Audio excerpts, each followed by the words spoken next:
Hello, ये हमारी financial series की सेकंड बुक का चैप्टर नंबर 3। चलिए आज इसको हम पढ़ते हैं और आप इसको ध्यान से सुनेंगे। अगर आपने पहले वो कई चैप्टर नहीं पढ़े हैं तो आप उनको ध्यान से सुन सकते हैं, ध्यान से उनके ऊपर काम कर सकते हैं। ये हमारी फाइनेंशियल सीरीज चल रही है अभी। चलिए उसको कंटिन्यू करते हैं। इस थर्ड चैप्टर का नाम है आस्था। इच्छा प्राप्ति की में विश्वास और उसका प्रत्यक्षीकरण।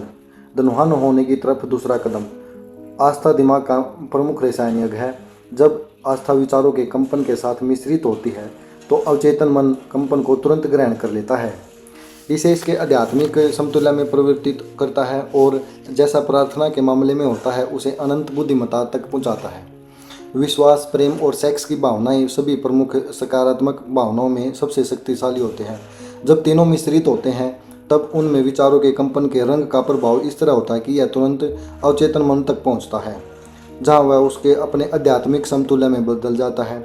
एकमात्र रूप जो अनंत बुद्धिमत्ता से एक प्रतिक्रिया को प्रेरित करता है। प्रेम और विश्वास मानसिक होते हैं, मनुष्य के आध्यात्मिक पक्ष से संबंधित होते हैं। सेक्स विशुद्ध रूप से जैविक है और केवल शारीरिक से संबंधित है।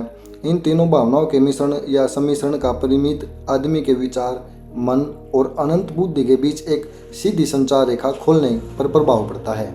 विश्वास कैसे विकसित करें। अब यहाँ बयान आता है जो इच्छा के अपने भौतिक या मौद्रिक समतुल्य में रूपांतरण में मान लिए गए स्वतः सुझाव के सिद्धांत के महत्व की एक बेहतर समझ देगा। अर्थात आस्था दिमाग की एक अवस्था जिसे स्वतः सुझाव के सिद्धांत के माध्यम से अवचेतन मन की कथन या बारंबार निर्देशों द्वारा प्रेरित करके निर्मित किया जा सकता है। एक उदाहरण के रूप में उस उद्देश्य पर विचार कीजिए शायद जिसके लिए आप इस किताब को पढ़ रहे हैं। स्वाभाविक रूप से वह उद्देश्य वह एवं इच्छा के अमूर्त विचार आवेग को इसके भौतिक समक्ष जैसे पैसे परिणित करने की क्षमता हासिल करना है। स्वतः सुझाव पर अध्याय में सारांश रूप में सुझाव और अवचेतन मन पर केंद्रित अध्यायों में रखे गए निर्देशों का पालन करके आप अवचेतन मन को सहमत कर सकते हैं। उस विधि का वर्णन करना जिसके द्वारा पहले ही विश्वास मौजूद नहीं है, एक व्यक्ति इसे विकसित करता है, बेहद कठिन है। वास्तव में यह लगभग उतना ही कठिन है जितना एक अंधे आदमी के लिए लाल रंग का वर्णन करना कठिन होगा जिसने कभी भी कोई रंग नहीं देखा, और कुछ भी ऐसा भी नहीं है कि जिसके साथ तुलना करके आप इसे वर्णित कर सके। आस्था दिमाग की एक अवस्था है जिसे आप 13 सिद्धांतों में महारत हासिल करने के बाद इच्छा पर विकसित कर सकते हैं, क्योंकि यह दिमाग की एक ऐसी अवस्था है जो इन सिद्धांतों के लागू करने और प्रयोग करने के माध्यम से स्वेच्छा से विकसित होती हैं। अपने अवचेतन मन को आदेशों की पुनरावृत्ति विश्वास की भावना के स्वैच्छिक विकास का एकमात्र ज्ञात तरीका है। शायद निम्नलिखित विवरण के माध्यम से अर्थ को स्पष्ट किया जा सकता है। जिस तरीके से लोग कभी कभी अपराधी बन जाते हैं, एक प्रसिद्ध क्रिमिनोलॉजिस्ट के शब्दों में कहा गया है, जब लोग पहली बार इस अपराध के संपर्क में आते हैं जिससे वे घृणा करते हैं, यदि वे काफ़ी समय तक अपराध के संपर्क में रहते हैं तो वे इसे करने और इसे सहन करने के आदी बन जाते हैं। यदि वे और काफ़ी लंबे समय तक उसके संपर्क में रहें तो वे अंतिम रूप से इसे गले लगा लेते हैं और इसे प्रभावित हो जाते हैं। यह कथन के बराबर है। विचारों का कोई भी आवेग या बार बार अवचेतन मन में डाला जाता है, अंत में स्वीकार कर लिया जाता है और अवचेतन मन द्वारा इस पर काम किया जाता है। जो उस आवेग को उपलब्ध सबसे अधिक व्यवहारिक प्रक्रिया उसे भौतिक समतुल्य में परिवर्तित करता है।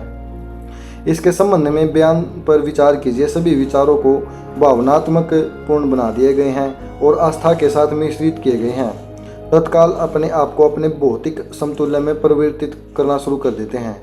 विचारों के अंश या भावनाएं वे कारक हैं जो विचारों को जीवन, शक्ति, जीवन और कार्रवाई देते हैं। आस्था, प्रेम और सेक्स की भावना को जब किसी विचार के आवेग के साथ मिश्रित किया जाता है तो इन भावनाओं में से अकेले कोई भी जो कर सकता है इसकी तुलना में यह अधिक कारगर होता है। केवल विचारों का आवेग ही नहीं जो आस्था के साथ मिलाया गया हो, बल्कि जो किन्हीं भी सकारात्मक भावनाओं और नकारात्मक भावनाओं के साथ मिलाया गया हो, अवचेतन मन तक पहुंचता है और उसे प्रभावित कर सकता है। इस बयान से आप समझ जाएंगे कि अवचेतन मन एक नकारात्मक या विनाशकारी प्रकृति के विचार आवेग को भी इसके भौतिक समतुल्य में बस उसी तरह परिवर्तित करेगा जितनी आसानी से यह एक सकारात्मक या रचनात्मक स्वभाव के विचार आवेगों पर कार्रवाई करेगा। अज्ञात घटना का यह वर्णन जिसे लाखों लोगों ने अनुभव किया है, दुर्भाग्य या खराब किस्मत के रूप में किया जाता है। ऐसे लाखों लोग जो कुछ अज्ञात शक्तियों के कारण जिन पर वे विश्वास करते हैं कि उनका कोई नियंत्रण नहीं है, गरीबी और विफलता के लिए खुद को अपराधी मानते हैं। इस नकारात्मक धारणा की वजह से जिसे उनके अवचेतन मन ने ग्रहण कर लिया है इसके भौतिक समतुल्य में परिवर्तित कर दिया। वे अपने दुर्भाग्य के सर्जक स्वयं हैं। यह एक उपयुक्त जगह है जहाँ फिर से यह सुझाव दिया जाना चाहिए कि आपके लिए लाभकारी हो सकता है कि आपके अवचेतन मन को ऐसी कोई भी इच्छा प्रदान करने से जिसे आप इसके भौतिक या मौद्रिक समतुल्य में परिवर्तित करना चाहते हैं। विश्वास की एक स्थिति में वह रूपांतरण वास्तव में घटित होगा। आपकी आस्था या विश्वास वह तत्व है जो आपके अवचेतन मन की कार्रवाई निर्धारित करता है। स्वतः सुझाव के माध्यम से आपके अवचेतन मन को निर्देश दिए जाते हैं। उसे धोखा देने में आपके लिए कोई बाधा नहीं है, जैसा कि मैंने अपने बेटे के अवचेतन मन को धोखा दिया है। इस छल को अधिक यथार्थवादी बनाने के लिए जब आप अपने अवचेतन मन का आह्वान करते हैं तब खुद उसे उसी तरह आचरण करें जैसा आप तब करते हैं जब वह सामग्री जिसकी आप मांग कर रहे हैं पहले से ही आपके पास होती है। अवचेतन मन की किसी भी आदेश को आस्था या विश्वास की स्थिति में इसे दिया जाता है, इसे क्रियान्वित किया जाता है। उपलब्ध सबसे सीधे और व्यवहारिक माध्यम द्वारा इसके भौतिक समतुल्य में परिवर्तित करेगा। निश्चित रूप से एक प्रारंभिक बिंदु देने के लिए पर्याप्त कह दिया गया है जिसे एक व्यक्ति प्रयोग और अभ्यास के माध्यम से अवचेतन मन को दिए गए किसी आदेश के साथ आस्था का मिश्रण करने की क्षमता हासिल कर सकता है। यह पूर्णतः अभ्यास के माध्यम से आएगी, महज निर्देशों को पढ़ने से नहीं आ सकती। यदि यह सच है कि अपराध के साथ रहने से एक व्यक्ति अपराधी बन सकता है तो यह भी उतना ही सच है कि एक व्यक्ति जिसके पास आस्था है उसके अवचेतन मन को स्वेच्छा से सुझाव देकर आस्था का विकास कर सकता है। दिमाग अंत में प्रभाव की प्रकृति ग्रहण करने पर आता है। आस्था दिमाग की एक अवस्था है जो स्वतः सुझाव के सिद्धांत के माध्यम से प्रेरित की जा सकती है। सभी युगों में धर्मनिष्ठ लोगों ने मानवता के लिए संघर्ष कर इसमें और अन्य सिद्धांतों या पंथ पर विश्वास करने के लिए चेताया है, लेकिन वे लोगों को यह बताने में नाकाम रहे हैं कि विश्वास कैसे विकसित करें। उन्होंने यह नहीं कहा कि आस्था दिमाग की एक अवस्था है जो स्वतः सुझाव के सिद्धांत के माध्यम से प्रेरित की जा सकती है। उस भाषा में जिसे कोई भी सामान्य इंसान समझ सकता है हम सब उसका वर्णन करेंगे और सिद्धांतों के बारे में जानने की कोशिश करेंगे। हम शुरू करें इससे पहले आपको फिर से याद दिलाया जाना चाहिए कि अनंत अमृत है जो विचारों के आवेग को जीवन और शक्ति क्रियाशील प्रदान करता है। पूर्वगामी वाक्य एक दूसरी तीसरी और चौथी बार पढ़ने लायक है या जोर से पढ़ने लायक है। आस्था सभी धन संचय का प्रारंभिक बिंदु है। आस्था सभी धन संचय का प्रारंभिक बिंदु है। आस्था सभी चमत्कारों और सभी रहस्यों का आधार है जिसे विज्ञान के नियमों से विश्लेषित नहीं किया जा सकता। आस्था विफलता का एकमात्र ज्ञात इलाज है। आस्था एक रासायनिक तत्व है जो प्रार्थना के साथ मिश्रित होकर अनंत बुद्धि के साथ एक सीधा संचार स्थापित कर सकता है। आस्था वह तत्व है जो मनुष्य के परिमित मस्तिष्क द्वारा निर्मित विचारों के साधारण कंपन को आध्यात्मिक समतुल्य में बदल देता है। आस्था ही एकमात्र माध्यम है जिसके द्वारा अनंत प्रज्ञा की ब्रह्मांड की शक्ति मनुष्य द्वारा सहजबद्ध और इस्तेमाल की जाती है। उपरोक्त बयान का कोई एक परिणाम देने में सक्षम है। परिणाम सरल है और आसानी से प्रदर्शित किए जा सकते हैं। इसे स्वतः सुझाव के सिद्धांत में लपेटा जाता है। इसलिए चलिए हम अपना ध्यान आत्म सुझाव के विषय पर केंद्रित करते हैं और ज्ञात करते हैं कि यह क्या है और क्या इसे प्राप्त करने में सक्षम है हम। यह एक सर्वविदित तथ्य है कि एक व्यक्ति जो अपने आत्म को बार बार दोहराता है, चाहे वह बयान सत्य हो या झूठ, अंत में वह व्यक्ति उस पर विश्वास करने लगता है। यदि एक आदमी जो एक झूठ को बार बार दोहराता है तो अंत में झूठ को सत्य के रूप में स्वीकार कर लेगा। इसके अलावा वह इसके सच होने का विश्वास करेगा। हर आदमी जो भी है वह प्रभावशाली विचार की वजह से है जिसे वह अपने दिमाग को वश करने में अनुमति देता है। उस विचार जिसे एक आदमी जानबूझकर अपने मन में रखता है और सहानुभूति के साथ प्रोत्साहित करता है, जिसके साथ वह किसी एक और अधिक भावनाओं को मिश्रित करता है, प्रेरक शक्तियों का गठन करता है जो उसकी हर गतिविधि, कार्यवाही और कर्म को निर्देशित और नियंत्रित करता है।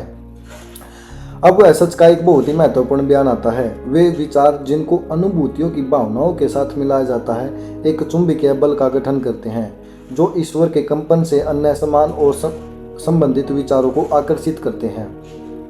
इस प्रकार भावना के साथ चुंबकीय वर्त एक विचार के एक बीज से तुलना की जा सकती है जो जब उपजाऊ मिट्टी में बोया जाता है, अंकुरित होता है और बढ़ता है, फिर बारंबार अपनी वंशवृद्धि करता है, जब तक कि जो मूल रूप से एक छोटा सा बीज था, एक ही किस्म के अनगिनत लाखों बीज न बो दे या अनगिनत लाखों बीज नहीं बन जाते, तब तक वो एक बीज चलता ही रहता है। ईथर कंपन की अनंत शक्तियों का एक महान ब्रह्मांडीय दरमान है। यह विनाशकारी और रचनात्मक कंपनों दोनों से बना है। यह हर समय भय, गरीबी, बीमारी, असफलता, दुख की तरंगों और समृद्धि, स्वास्थ्य, सफलता और खुशी के तरंगों को वहन करता है। निश्चित रूप से उसी तरह जैसे रेडियो के माध्यम से संगीत के सैकड़ों वाद्य यंत्रों को आवाज़ और सैकड़ों मानवों की ध्वनियाँ प्रसारित होती हैं, जिनमें से सभी अपने स्वयं के व्यक्तित्व और पहचान के माध्यम को बनाए रखती हैं। आत्मविश्वास का सूत्र। आत्मविश्वास के 5 सूत्र हैं। इनका स्क्रीनशॉट भी आपको मिल जाएगा और अभी उनको आप स्क्रीनशॉट भी ले सकते हैं, जो कि अभी आपको मिल गया होगा, और इनको मैं विस्तार से भी अभी बताऊंगा आपको, ठीक है। आत्मविश्वास का पहला सूत्र ये है कि मुझे पता है कि मैं पहले सूत्र को पढ़ रहा हूँ। मुझे पता है कि मेरे पास जीवन में अपने निश्चित उद्देश्य का लक्ष्य प्राप्त करने की क्षमता है, इसलिए मैं आपकी इसकी प्राप्ति की और निरंतर कार्रवाई की अपने आप से लगातार मांग करता हूँ और मैं यहाँ और उस तरह की कार्रवाई के लिए प्रस्तुत होने का वादा करता हूँ। आत्मविश्वास का सूत्र नंबर 2। मुझे एहसास है कि मेरे मस्तिष्क में प्रभावी विचार अपने आप को अनंत बाहर की ओर भौतिक क्रिया में पुनः प्रस्तुत करेंगे, धीरे धीरे खुद को भौतिक वास्तविकता में बदल देंगे। इसलिए मैं अपने विचारों को दैनिक रूप से 30 मिनट के लिए एक जैसा बनाने का इरादा रखता हूँ, जैसे एक व्यक्ति के बारे में सोचने का कार्य करने पर केंद्रित करूँगा, जिससे मेरे मन में उस व्यक्ति का एक स्पष्ट मानसिक चित्र बन जाएगा। आत्मविश्वास का सूत्र नंबर 3। मैं जानता हूं कि आत्म सुझाव के सिद्धांत के माध्यम से कोई भी इच्छा जो कि मैं लगातार अपने मन में रखता हूं, अंत में उसके पीछे की वस्तु प्राप्त करने के कुछ व्यवहारिक साधनों के माध्यम से अभिव्यक्ति की तलाश करेगी। इसलिए मैं डेली 10 मिनट अपने आप से आत्मविश्वास के विकास की मांग करने को समर्पित करूँगा। आत्मविश्वास का सूत्र नंबर 4। मैंने जीवन में अपने निश्चित प्रमुख लक्ष्य का वर्णन स्पष्ट रूप से लिखा है और मैं इसकी प्राप्ति के लिए पर्याप्त आत्मविश्वास विकसित हो जाने तक प्रयास करना कभी बंद नहीं करूँगा। मैं पूरी तरह से महसूस करता हूँ, ये 5वां सूत्र मैं अभी पढ़ रहा हूँ। मैं पूरी तरह से महसूस करता हूँ कि कोई धन या स्थिति को जब तक सत्य या न्याय पर निर्मित नहीं करता, लंबे समय तक नहीं टिक सकती। इसलिए मैं अब ऐसे किसी लेन देन में शामिल नहीं होऊंगा जो उन्हें लाभान्वित नहीं करता, जिन्हें यह प्रभावित करता है। मैं उन शक्तियों को जिनका मैं उपयोग करना चाहता हूं और अन्य लोगों का सहयोग अपनी तरफ आकर्षित करने के द्वारा कामयाब दूंगा। मैं दूसरों की सेवा करने की इच्छा की वजह से अपनी सेवा के लिए दूसरों को प्रेरित करूंगा। मैं पूरी मानवता के लिए प्रेम के विकास द्वारा घृणा, ईर्ष्या, जलन, स्वार्थ और कुटिलता समाप्त करूंगा, क्योंकि मुझे पता है कि दूसरों के प्रति नकारात्मक रवैया मुझे कभी सफल नहीं होने दे सकता। मैं दूसरों को स्वयं में विश्वास करने के लिए प्रेरित करूंगा, क्योंकि मैं उन पर और अपने आप पर विश्वास करूंगा। ये आत्म सुझाव के 5 सूत्र थे। आप इनको अपने पास लिख भी सकते हैं और आप इनको अच्छे से सुन भी सकते हैं और आप इनको डेली अपने जीवन में प्रयोग कर सकते हैं। मैं इस सूत्र को अपने नाम का हस्ताक्षर करूंगा, इसे याद रखूंगा और हर दिन एक बार जोर से इस पूर्ण विश्वास के साथ दोहराऊंगा कि यह धीरे धीरे मेरे विचारों को और कार्यों को प्रभावित करेगा, जिससे मैं एक आत्मनिर्भर और सफल व्यक्ति बन जाऊंगा। इस सूत्र के पीछे प्रकृति का जो नियम है, कोई भी आदमी अभी तक उसकी व्याख्या करने में सक्षम नहीं हुआ है। इसने सभी युगों के वैज्ञानिकों को चकित किया है। मनोवैज्ञानिकों ने इस नियम का नाम आत्म सुझाव दिया है और इसे उस पर चलने दिया है। वह नाम जिसके द्वारा एक व्यक्ति इस नियम को जानता है कम महत्व का है। इसके बारे में महत्वपूर्ण तथ्य यह है कि यदि इसका रचनात्मक प्रयोग किया जाता है तो यह मानव जाति की महिमा और सफलता के लिए काम करता है। वही दूसरी ओर यदि विसंबंधपूर्ण इस्तेमाल किया जाता है तो यह बड़ी आसानी से नष्ट कर देगा। इस बयान में एक बहुत ही महत्वपूर्ण सच्चाई पाई जाती है कि अर्थात जो हार गए हैं उनका जीवन गरीबी, दुख और संकट में समाप्त हो गया है। ऐसा आत्म सुझाव के सिद्धांत के नकारात्मक आवेद के कारण हुआ है। जो लोग कभी न कभी अनसक्सेसफुल रह जाते हैं या सफलता नहीं मिलती उनको, वो उन्हीं के परिणाम ही होते हैं। उन्होंने अपने जीवन में कभी न कभी ऐसे नकारात्मक विचार जरूर पैदा किए होंगे कि मैं सफल नहीं होऊंगा, तो उन्हीं की वजह से उनको दुख, गरीबी और पीड़ा महसूस होती है। इसका कारण इस तथ्य में पाया जा सकता है कि विचार के सभी आवेगों की खुद को भौतिक समतुल्य में बदलने की प्रवृत्ति होती है। अवचेतन मन रचनात्मक और विनाशकारी विचार आवेगों के बीच कोई अंतर नहीं कर सकता। अगर आपके थॉट पॉजिटिव या नेगेटिव है तो ये उन थॉट ये नहीं पता होता कि अंतरात्मा को कि भी ये नेगेटिव या पॉजिटिव हो, तो उन पे काम करने लग जाता है। चिकित्सा इतिहास के पृष्ठ सांकेतिक आत्महत्या के मामलों के उदाहरण से एक संपन्न है। एक आदमी नकारात्मक सुझाव के माध्यम से उतने प्रभावी रूप से आत्महत्या कर सकता है जितना किसी अन्य माध्यम से। एक मध्य पश्चिमी शहर में एक जोसेफ ग्रांट नाम के व्यक्ति एक बैंक अधिकारी ने निर्देशकों की सहमति के बिना बैंक के पैसे की एक बड़ी राशि उधार ली। उसने जुए के माध्यम से पैसा खो दिया। एक दो पैर बैंक परीक्षक आए और खाते की जांच करना शुरू कर दिया। ग्रांट ने बैंक छोड़ दिया, एक स्थानीय होटल में कमरा ले लिया और जब 3 दिन बाद उन्होंने उसे खोज लिया, वह बिस्तर पर पड़ा था, रोते और कहते हुए बार बार इन शब्दों को दोहरा रहा था, हे भगवान, यह मुझे मार डालेगा, मैं यह अपमान बर्दाश्त नहीं कर सकता। थोड़े समय में वह मर गया। डॉक्टरों ने इस मामले में एक स्पष्ट मानसिक आत्महत्या कहा।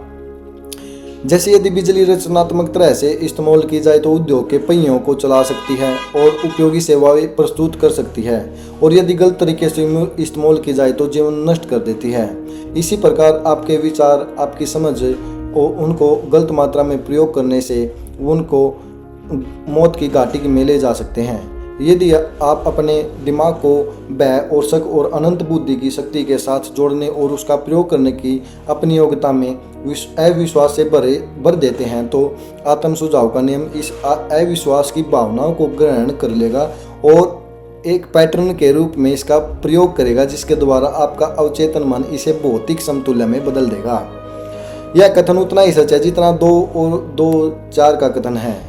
हवा की तरह जो एक जहाज को पूर्व में या अन्य को पश्चिम में ले जाती है, आत्म सुझाव के नियम आपको ऊपर उठा देंगे, नीचे खींच लेंगे और आपके विचार की पाल को लगाने के तरीके के अनुसार जैसा ही आपने विचार लगाया उसी तरह आपके आत्म सुझाव काम करेंगे। आत्म सुझाव के नियम जिसके माध्यम से कोई भी व्यक्ति उपलब्धियों तक उठ सकता है, जो कल्पना को विचलित कर सकता है, निम्नलिखित पदों से अच्छी तरह वर्णित करता है। यदि आपको लगता है आप परास्त हो गए हैं तो आप हो गए हैं। यदि आप सोचते हैं कि आप हिम्मत नहीं कर सकते हो तो आप नहीं कर सकते। यदि आप जीतना चाहते हैं लेकिन आपको लगता है कि आप नहीं कर सकते तो यह लगभग यह तय है कि आप नहीं कर पाएंगे। यदि आप सोचते हैं कि आप खो देंगे तो आप खो देंगे। दुनिया से बाहर के लिए हम खोजें। सफलता एक साथी की इच्छा के साथ शुरुआत होती है। यह सब मन की स्थिति होती है। यदि आप सोचते हैं कि आप बेहतर हैं तो आप हैं। उत्थान के लिए आपको ऊंचा होना होगा और ऊंचाई सोचना होगा। आपको स्वयं के बारे में पहले यकीन करना होगा कि फिर आप कभी भी एक पुरस्कार जीत सकते हैं। जीवन की लड़ाई हमेशा ज़्यादा मजबूत या ज़्यादा तेज आदमी के पास नहीं जाती, लेकिन जल्द या देर से आदमी जो जीतता है वह होता है जो सोचता है कि वह कर सकता है।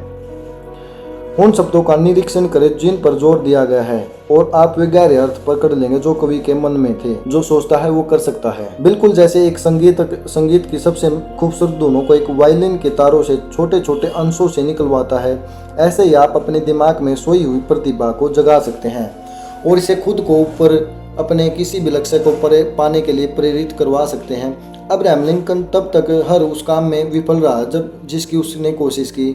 जब तक उसने 40 वर्ष की आयु पूरी नहीं कर ली, तब तक वह एक मामूली आदमी था। जब तक उसके जीवन में एक बहुत बड़ा अनुभव नहीं आया, उसने दिल और दिमाग के भीतर सो रही प्रतिभा को जगाया और दुनिया को इसके वास्तविक महान पुरुषों में से एक बना दिया। वह अनुभव, दुख और प्यार की भावनाओं का मिला जुला रूप था। यह एनी रिटेल्स के माध्यम से उनके पास आया था। वह एकमात्र महिला जिसे वे कभी सच में प्यार करते थे। यह एक ज्ञात तथ्य है कि प्यार की भावना विश्वास के रूप में जानी जाने वाली मन की स्थिति के काफ़ी हद तक समान है और इस कारण प्यार से किसी के विचार आवेगों को उनके आध्यात्मिक समतुल्य में बदलने के बहुत निकट आता है। अनुसंधान के अपने काम के दौरान लेखक ने उत्कृष्ट उपलब्धि के पुरुषों और सैकड़ों जीवन कार्य उपलब्धियों के विषयों से खोजा कि उनमें से एक लगभग हर एक के पास पीछे एक महिला के प्यार का प्रभाव था। मानव हृदय और मस्तिष्क में प्यार की भावना चुंबकीय आकर्षण का एक अनुकूल क्षेत्र बनाती है, जो उच्च और महीन कंपन जो हवा में तैरते हुए होते हैं उनके अंतर्वाह का एक कारण बनता है। यदि आप विश्वास की शक्ति का सबूत चाहते हैं तो उन पुरुषों और महिलाओं की उपलब्धियों का अध्ययन कीजिए जो इसका उपयोग कर चुके हैं। इस सूची में सबसे ऊपर नजर आती है ईसाई धर्म एकमात्र सबसे बड़ा एकल बल है जो पुरुष के मन को प्रभावित करता है। ईसाई धर्म का आधार आस्था है। कोई बात नहीं कि कितने लोग पथभ्रष्ट हुए होंगे या यह उस महान शक्ति की गलत व्याख्या की होगी, लेकिन कोई बात नहीं कि कितने सिद्धांत और धर्म इसके नाम पर बनाए गए हैं जो इसके सिद्धांतों को नहीं दर्शाते। ईसा मसीह की शिक्षा और उपलब्धियों का तात्पर्य हो सकता है कि जिनकी व्याख्या चमत्कार के रूप में की गई हो, आस्था से अधिक कुछ नहीं था। यदि चमत्कार के रूप में कोई अजीबोगरीब घटना है तो वह आस्था ही है। उन्होंने आस्था के सिद्धांत के बारे में अपनी समझ और 200 करोड़ के लोगों के मन में इस आस्था को प्रत्यारोपित करने की अपनी क्षमता के माध्यम से इसे बनाया है। गांधी ने आस्था के प्रभाव से वह पूरा किया जो पृथ्वी पर सबसे मजबूत सैन्य शक्ति नहीं कर सकती थी और सैनिकों अन्य सैन्य उपकरणों के माध्यम से कभी भी पूरी नहीं होगी। उन्होंने 200 मिलियन दिमागों को एक दिमाग के रूप में एक सूर में संगठित होने के लिए प्रभावित करने की चौंकाने वाली उपलब्धि को प्राप्त किया। आस्था को छोड़कर पृथ्वी पर मौजूद कौन सी अन्य शक्ति इतना कुछ कर सकती थी? एक दिन आएगा जब कर्मचारियों के साथ ही नियोक्ता की आस्था की संभावनाओं की खोज करेंगे। वह दिन आरंभ हो रहा है। आस्था की कमी व्यवसाय के साथ क्या करेगी, इसका साक्षी होने के लिए पूरी दुनिया को हाल ही में व्यापार अवसाद के दौरान पर्याप्त अवसर मिल चुके हैं। निश्चित रूप से सभ्यता ने अवसाद के द्वारा दुनिया को सिखाए गए इस महान सबक का उपयोग करने के लिए बुद्धिमान इंसानों की पर्याप्त संख्या का उत्पादन किया है। इस अवसाद के दौरान दुनिया के पास अपार सबूत थे कि व्यापक व्यय उद्योग और व्यापार के पहियों की पंगु बना देते हैं। व्यापार में एक सुधार बाकी है, इस बारे में कोई गलती मत करना। बल और व्यय के आर्थिक संयोजन पर आधारित अतीत के तरीकों की जगह विश्वास और बेहतर सिद्धांत ग्रहण करेंगे। व्यक्ति जो कड़ी मेहनत करते हैं अधिक दैनिक मजदूरी प्राप्त करेंगे। वे व्यापार से उन्हीं लोगों की तरह लाभांश प्राप्त करेंगे जो व्यापार के लिए पूंजी की आपूर्ति करते हैं, लेकिन पहले उन्हें नियोक्ताओं को अधिक देना चाहिए। जनता को बिगड़कर बल द्वारा, इस कलह द्वारा और सौदेबाजी को बंद करना चाहिए। इसके अलावा सबसे महत्वपूर्ण बात यह है कि उनका नेतृत्व उन नेताओं द्वारा किया जाएगा जो महात्मा गांधी द्वारा उपयोग किए गए सिद्धांतों को समझेंगे और काम में लाएंगे। केवल इस तरह के नेता अपने अनुयायियों से पूर्ण सहयोग की भावना प्राप्त कर सकेंगे जो शक्ति को उसकी सबसे उच्चतम और सबसे ज्यादा टिकाऊ रूप में गठित करती है। अद्भुत मशीन युग में जिसमें हम रहते हैं, जिसमें से हम अभी भी उभर ही रहे हैं, उसने लोगों की आत्मा बाहर निकाल ली है। इनके नेताओं ने इन लोगों को इस तरह आंका कि मानो वे ठंडी मशीनरी के टुकड़े थे। उन्हें ऐसा करने के लिए उन कर्मचारियों द्वारा मजबूर किया गया जिन्होंने दिए बिना पाने के लिए संबंधित चीजों की कीमत पर सौदेबाजी की है। भविष्य का नारा मानव खुशी और संतोष होगा जब मन की यह अवस्था प्राप्त कर ली जाएगी। उत्पादन खुद का ख्याल किसी अन्य चीज से अधिक प्रभावी ढंग से रखेगा। $1 अरब के रात्रि भोज के बाद का एक सुंदर भाषण।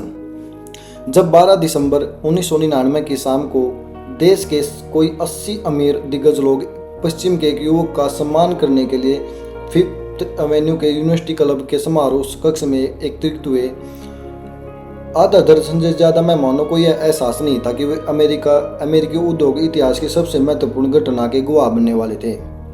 जे एडवर्ड सिमंस और चार्ल्स स्टीवर्ट वर्थ स्मिथ के दिल पिट्सबर्ग की एक हाल ही की यात्रा के दौरान चार्ल्स एम श्वाब द्वारा उनके किए गए भव्य आतिथ्य के लिए आभार से भरे हुए थे।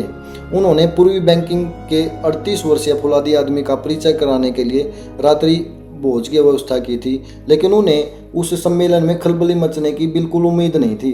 उन्होंने इसे वास्तव में चेतावनी दी थी कि यदि न्यूयॉर्क के रूढ़िवादी व्यक्ति वक्तृत्व को पसंद नहीं करेंगे और यदि वह स्टीलमैन, हरीमन और वाल्टर बीट को उबाना नहीं चाहते तो बेहतर होगा कि वे खुद विनम्र शेखी को 15 या 20 मिनट तक सीमित कर दें और उसके बाद जाने दें।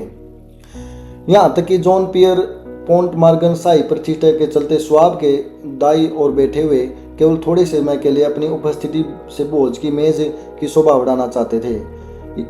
जहां तक अब प्रेस और जनता का सवाल था, पूरा मामला इतने कम समय का था कि अगले दिन प्रिंट में यह अपने लिए कोई जगह नहीं बना पाया।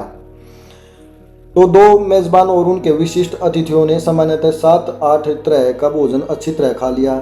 इस बीच में थोड़ी बहुत बातचीत हुई और जो भी हुई नियंत्रित कर ली गई। कुछ एक बैंकरों और दलालों ने स्वाब से मुलाकात की थी कि जिनका कैरियर मोनोहंगोलवा के किनारों पर खिला था और कोई भी उसे अच्छी तरह नहीं जानता था। लेकिन शाम समाप्त होने से पहले वे उनके साथ मनी मास्टर का दिल चुराया जाना था और $1 अरब के बेबी संयुक्त राज्य अमेरिका इस्पात निगम की कल्पना की जानी थी। इतिहास की खातिर यह शायद दुर्भाग्यपूर्ण है कि शायद रात के खाने पर चार्ली श्वाब के भाषण का कोई रिकॉर्ड कभी नहीं बनाया गया।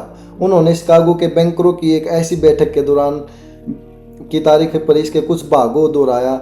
फिर बाद में जब सरकार स्टील ट्रस्ट को भंग करने के लिए निवेदन लाई तो उन्होंने गवाह स्टैंड से प्रक्रिया अपना खुद वृत्तांत दिया, जिसने वित्तीय गतिविधियों के एक उन्माद में मॉर्गन की उत्तेजित कर दिया। संभावित है कि कुछ चुटकुलों से भरा हुआ है कि वाक्पटुता में पिरोया। श्वाब ने अपनी भाषा की बारीकी की परवाह कभी नहीं की थी। एक घरेलू भाषण था, लेकिन इसके अलावा इसमें भोजन करने वाले द्वारा प्रस्तुत $5 बिलियन की अनुमति पूंजी पर एक बिजली उत्पन्न करने वाली शक्ति और प्रभाव था। इसके समाप्त होने के बाद भी सभा अभी भी इसके मौजूद जादू से मंत्रमुग्ध थी। हालांकि श्वाब ने 90 मिनट तक बात की थी। मॉर्गन वक्ता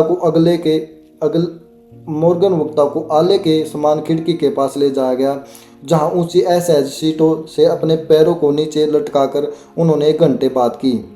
श्वाब के व्यक्तित्व का जादू पूरी शक्ति के साथ चालू हो चुका था, लेकिन इससे भी अधिक महत्वपूर्ण स्थायी और पूर्ण स्पष्टीकरण कार्यक्रम जो स्टील की उन्नति के लिए निर्धारित था। कई अन्य लोगों ने बिस्कुट, तार और गहरा, चीनी, रबर, विस्की, तेल या च्युइंगम संयोजन के पैटर्न के बाद एक स्टील के ट्रस्ट के लिए मॉर्गन की रुचि जगाने की कोशिश की। जॉन डब्ल्यू गेट्स नाम के जुआरी ने यह आग्रह किया था कि, लेकिन मॉर्गन ने उस पर विश्वास नहीं किया। शिकागो के जोबर मिल मूर और जिम मूर, जो एक साथ एक मैच ट्रस्ट और क्रैकर कॉरपोरेशन बना चुके थे, उन्होंने भी आग्रह किया और विफल रहे। दिखावटी देहाती वकील एल्बर्ट एच गैरी इसे बढ़ावा देना चाहता था, लेकिन वह इतना बड़ा नहीं था कि प्रभावशाली हो सके। जब तक श्वाब की वाक्पटुता जेपी मॉर्गन को उन ऊंचाइयों पर नहीं लेगी जिससे वह अभी तक सबसे साहसी वित्तीय उपक्रम के ठोस परिणामों की परिक्रमा कर सकता। परियोजना को पैसा कमाने के आसान बेसुध सपने के रूप में देखा गया। वित्तीय चुंबकत्व को जो एक पीढ़ी पहले हजारों छोटी और कभी कभी अपर्याप्त रूप से प्रबंधित कंपनियों को बड़ी और प्रतियोगिता को कुचलने वाले संयोजन में आकर्षित करने के लिए शुरू हुआ था, वह असमूह व्यापार पायरेट जॉन डब्ल्यू गेट्स के उपकरणों के माध्यम से स्टील की दुनिया में संचालक शक्ति बन गया था। गेट्स पहले ही छोटी फर्मों की श्रृंखला से अमेरिकी स्टील एंड वायर कंपनी का गठन कर चुका था और मॉर्गन के साथ फेडरल स्टील कंपनी बनाई थी। नेशनल ट्यूब और अमेरिकी ब्रिज कंपनियां मॉर्गन की 2 और फर्म थी और मूर ब्रदर्स ने अमेरिकन समूह टीन प्लेट स्टील ऊप sheet steel and national steel company बनाने के लिए मैच और कुकी व्यवसाय को त्याग दिया था। लेकिन एंड्रू कार्नेगी के विशाल ट्रस्ट के करीब एक ट्रस्ट जिसके 53 भागीदार और संचालक हैं, वे अन्य संयोजन बेकार थे। वे अपने दिल की बातों से गठबंधन कर सकते थे, लेकिन उनका पूरा वर्ग भी कार्नेगी संगठन में एक खरोंच भी नहीं मार सकता था और मॉर्गन यह जानता था। सन की बूढ़ा स्कॉटलैंड का निवासी यह भी जानता था। मॉर्गन की एक छोटी कंपनी के उसके कारोबार में कटौती करने के प्रयास को स्कबो किले की शानदार ऊंचाइयों से पहले मनोरंजन से, उसके बाद नाराजगी से उसने देखा था। जब प्रयास बहुत उद्दंड हो गए तो कार्नेगी की नाराजगी क्रोध और प्रतिशोध में बदल गई। उन्होंने अपने प्रतिद्वंदियों के स्वामित्व वाली हर चक्की की नकल करने का फैसला किया। अब तक उसने तार, पाइप, हुप्स या चादरों में रुचि नहीं ली थी। इसके बजाय वह ऐसी कंपनियों को कच्चा इस्पात बेचने में जो भी वो आकार वे चाहते थे उनमें उसको डाल देने में संतुष्ट था। अब वे अपने प्रमुख और समक्ष लेफ्टिनेंट के रूप में श्वाब के साथ उसने अपने दुश्मनों को दीवार की तरफ धकेलने की योजना बनाई। तो बात यह थी कि जो चार्ल्स एम श्वाब के भाषण में मॉर्गन ने अपनी संयोजन की समस्या का जवाब देखा था, उनमें से कार्नेगी दिग्गज कंपनी के बिना कोई भी ट्रस्ट होगा ही नहीं। जैसा कि एक लेखक ने कहा था कि बेर का कोई व्यंजन जिसमें बेर ही न हो। 12 दिसंबर 1900 की रात को स्वाब के भाषण में निसंदेह एक अनुमान था कि हालांकि कोई वादा नहीं कर था कि विशाल करने की उद्यम को मॉर्गन तंबू के नीचे लाया जा सकता है। उसने इस्पात की कार्यक्षमता और पुनर्गठन विशेषता की असफलता मिली को देने के लिए प्रयास की एकाग्रता के एसके ट्रैफिक की अर्थव्यवस्था और बंधे खर्चों और प्रशासनिक विभागों में अर्थव्यवस्थाओं के विदेशी बाजार पर कब्जा करने के लिए दुनिया के भविष्य की बात की थी। इसके अलावा उसने उनके बीच 420 लोगों को बताया कि उनकी प्रागत चोरी की त्रुटियां कहाँ हो रही हैं। उसने अनुमान लगाया उनके उद्देश्य एकाधिकार बनाना, कीमतों को बढ़ाना और विशेषाधिकार से खुद को मोटे लाभांश का भुगतान करना था। स्वाब ने अपने हार्दिक तरीके से प्रणाली की निंदा की। उसने अपने श्रोताओं को बताया ऐसी नीति की अदूरदर्शिता इस तथ्य में निहित है कि एक ऐसे युग में जब हर चीज विस्तार चाहती है, इसने बाजार को प्रतिबंधित किया। उसने तर्क दिया कि इस्पात की लागत कम करके एक हरदम विस्तार करता बाजार बनाया जाएगा, इस्पात के अधिक उपयोग का आविष्कार किया जाएगा और विश्व के व्यापार के एक बढ़िया भाग पर कब्जा किया जा सकेगा। वास्तव में वह इसे नहीं जानता था। स्वाब आधुनिक बड़े पैमाने के उत्पादन का प्रचारक था। तो विश्वविद्यालय क्लब में रात्रि भोज का अंत हो गया। स्वाब की सुहानी भविष्यवाणियों के बारे में सोचने के लिए मॉर्गन अपने घर चला गया।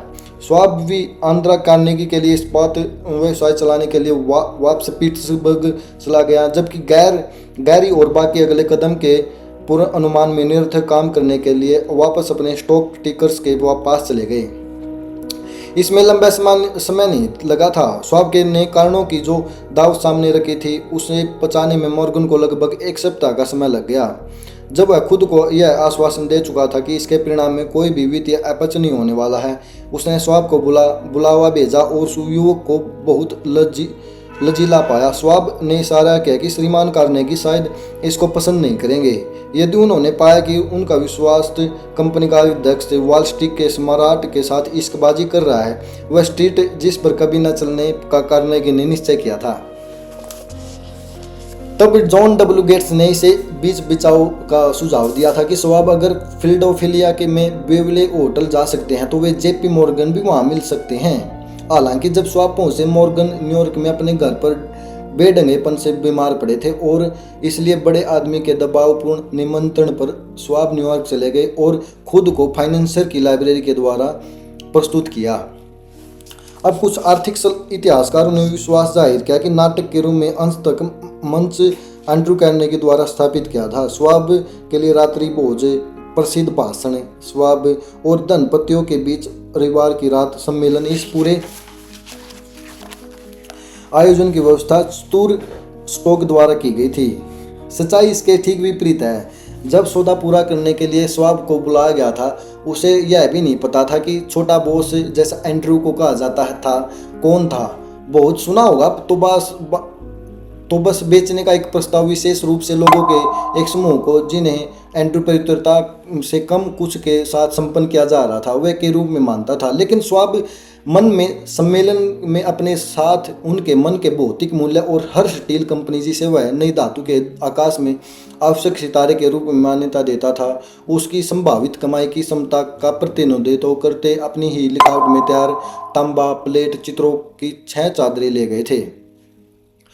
4 व्यक्तियों ने रात भर इन आंकड़ों का विचार किया। जाहिर है प्रमुख मॉर्गन था और धन के दैवीय अधिकार में अपने विश्वास में दृढ़ था। उसके साथ उनका अभिजात साथी रॉबर्ट बेकन था, एक विद्वान और सज्जन। तीसरा जॉन डब्ल्यू गेट्स था, जिसे एक मॉर्गन एक जुआरी के रूप में अपमानित और एक उपकरण के रूप में इस्तेमाल करता था।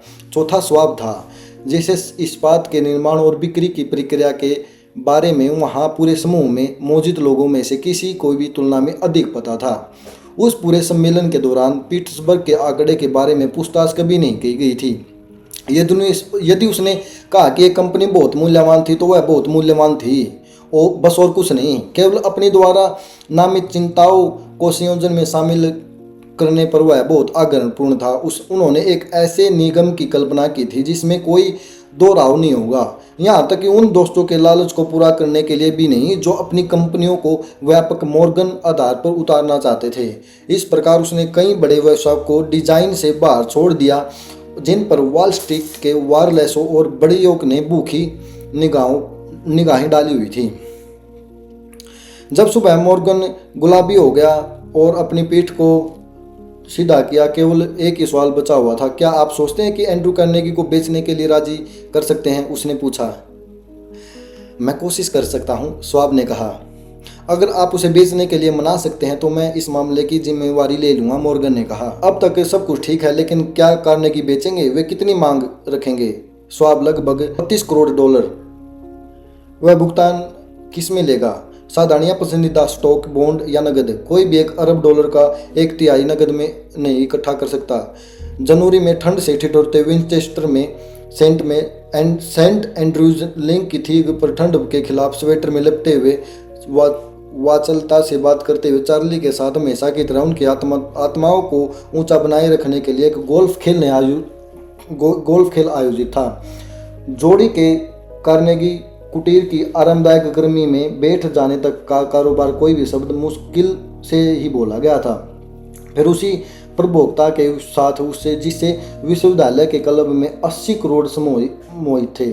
स्वाब ने बूढ़े आदमी के सामाजिक मौजों को संतुष्ट करने के लिए सुख साधनों में से वर्णित के अनकहे लाखों शानदार वादों को उड़ेल दिया। कार्नेगी ने एकदम से हथियार डाल दिए, कागज की एक पर्ची पर अंक लिखकर स्वाब को सौंप दिया और कहा, ठीक है, हम उसे बेच देंगे। आंकड़ा लगभग $40 करोड़ का था और एक बुनियादी आंकड़े के रूप में स्वाब द्वारा लिखित 32 करोड़ पिछले 2 वर्षों में बढ़ी हुई पूंजी मूल्य का प्रतिनिधित्व करने के लिए इसमें $8 करोड़ जोड़ने के द्वारा पहुंचा था। बाद में एक ट्रांस अंटार्कटिक जहाज के डेक पर स्कॉटमैन ने उस उदास होते हुए मॉर्गन से कहा, मेरी इच्छा थी कि मैंने $1 करोड़ अधिक के लिए कहा होता। यदि आपने इसके लिए कहा होता तो आपको यह मिल गया होता, मॉर्गन ने मुस्कुराते हुए उसे कहा। बेशक वहाँ एक कोलाहल मचा हुआ था। एक ब्रिटिश संवाददाता ने तार भेजा कि विदेशी इस्पात विशाल संयोजन द्वारा चकित थी। येल के राष्ट्रपति हेडली ने घोषित किया कि जब तक ट्रस्ट विनियमित थे, देश अगले 25 वर्षों के भीतर वाशिंगटन में एक सम्राट के होने की उम्मीद कर सकता था। लेकिन वह सक्षम शेयर दलाल किन इतनी शक्ति से जनता पर नया शेयर डेलने के नाम पर लग गया कि कुछ मैं कल्पना करता हूं कि कुछ पाठक इस बयान की मात्र एक अमूर्त इच्छा को इसके भौतिक समतुल्य में परिवर्तित किया जा सकता है पर सवाल करेंगे। निसंदेह कुछ लोग कहेंगे, आप कुछ भी नहीं को कुछ में नहीं बदल सकते। जब संयुक्त राज्य अमेरिका के इस्पात की कहानी में वह विशाल संगठन एक आदमी के मस्तिष्क में बना था, वह योजना जिसके द्वारा संगठन को इस्पात मिलें प्रदान की गई, जिसने इसे वित्तीय स्थिरता दी, उस आदमी के दिमाग में बनी थी। उसकी आस्था, उसकी इच्छा है, उसकी कल्पना, उसका वास्तविक तत्व थे जो यूएसए के इस्पात में चला गया। उसे इसके कानूनी अस्तित्व में लाए जाने के बाद निगम द्वारा अधिग्रहित कर लेगी इस्पात मिले और यांत्रिक उपकरण प्रासंगिक थे। लेकिन सावधानी पूर्व किए गए विश्लेषण से इस तथ्य का खुलासा होगा कि निगम द्वारा अधिग्रहित संपत्तियों के अंकलित मूल्य में एक अनुमान के अनुसार $600 मिलियन की मात्र लेन देन से वृद्धि हुई, जिसने एक प्रबंधन के तहत उन्हें मजबूती दी। संपत्ति सोच के रूप में शुरू होती है, मात्र केवल उस व्यक्ति द्वारा ही सीमित होती है जिसके मन में सोच प्रस्तावित होती है, आस्था सीमाओं को हटा देती है। याद रखिए कि जब आप किसी भी चीज के लिए जीवन के साथ सौदा करने के लिए तैयार हों, आप उस रास्ते से गुजरने की अपनी कीमत पूछिए। यह भी याद रखिए कि जिस आदमी ने यूएसए इस्पात निगम बनाया, वह एक समय पर व्यवहारिक रूप से अज्ञात था। अपने प्रसिद्ध विचार को जन्म देने के लिए वह केवल एंड्रू कार्नेगी का सेवक था। उसके बाद वह जल्दी ही सत्ता और शोहरत और धन के एक पद तक पहुंच गया। मन की कोई सीमा नहीं होती, सिवा जिन्हें हम स्वीकार करते हैं। गरीबी और धन दोनों सोच की संतानें हैं। यह था थिंक एंड ग्रो का हमारी फाइनेंशियल सीरीज का चैप्टर नंबर 3, जिसका नाम था आस्था। आज हमने आस्था के बारे में पढ़ा और आपके लिए एक संदेश, इसका स्क्रीनशॉट ले सकते हैं आप। थैंक यू वेरी मच, आपने मुझे इतना समय दिया, थैंक यू वेरी मच। और आगे ऐसे ही जुड़ते रहिए और हम इस सीरीज़ को कंटिन्यू करेंगे। Thank you very much.